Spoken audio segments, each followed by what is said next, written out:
Yellow, ladies, gentlemen, and creatures of any kind. Welcome back to the channel. My name's Danielson, and today we're talking about the 1962 classic Harakiri. So, this is Masaki Kobayashi's masterpiece, and it sounds like it's going to be a classic samurai movie with a bunch of cool action sequences, blah blah blah, for honor and all of that, but actually the complete opposite. Okay, so let's dive in.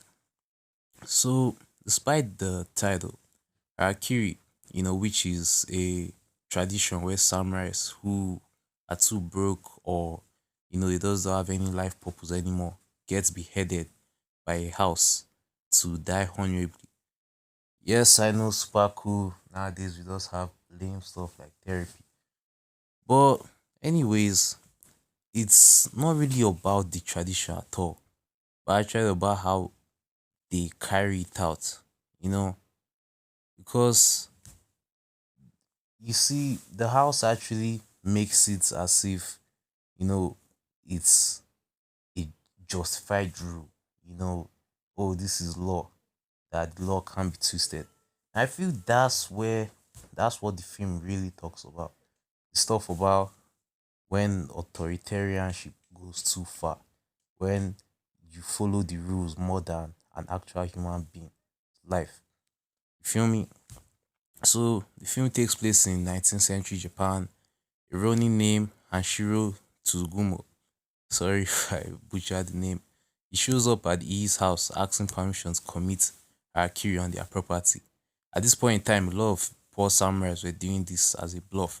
They hope that the house will feel bad for them and give them money instead. The Ii house claims they are sick of this. So they decide, nope, not today. We're going to do this by the book. And right there, the movie tells you exactly what kind of story it's going to be. Before Anshiro, his son in law had come to the same house earlier. He was desperate, broke, and sick. His swords weren't even real, they were bamboo. That detail matters a lot because it's obvious this guy has nothing, no money, no pride, no options. And the house sees that, but they act blind. You know, obviously, I get it, the law is blind, but come on.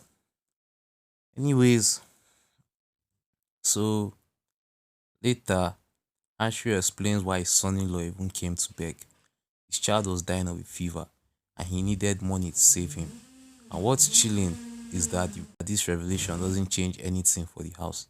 One of the counselor even laughs, and that laugh alone tells you all you need to know about this kind of place.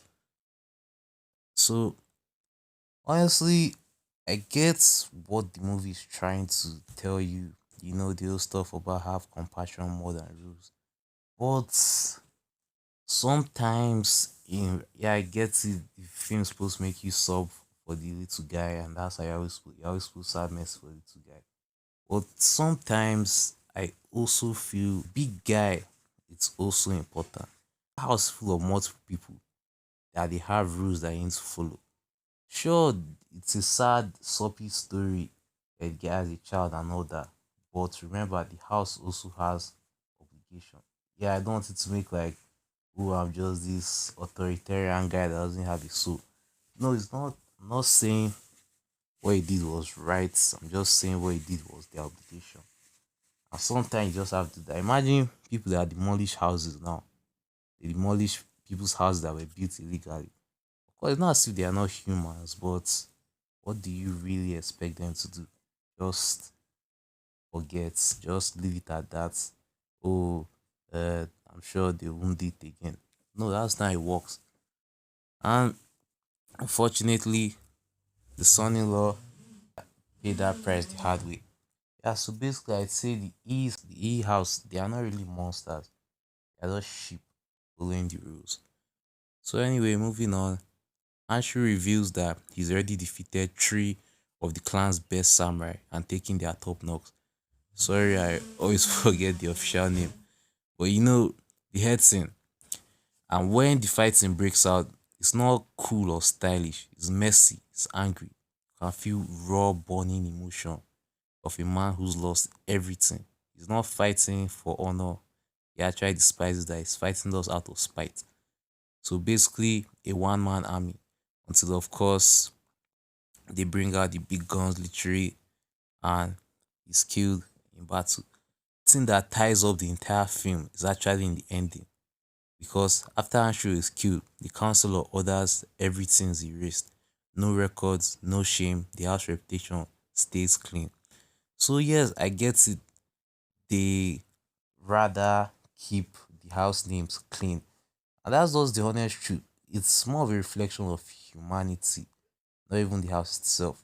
Because people would rather just have a good name than actually do good things, you know. So yeah, it was really nice film. I really loved it. I'm not on anyone's side to be honest. I'm kind of just on the fence. Cause sure, life isn't just all glitter and rainbows. You don't just say a sad story and everybody should all at you. This isn't America's Got Talent. But at the same time, compassion goes a long way. So really, it was really an incredible film. Also, yeah, I've not even talked about the actual cinematography.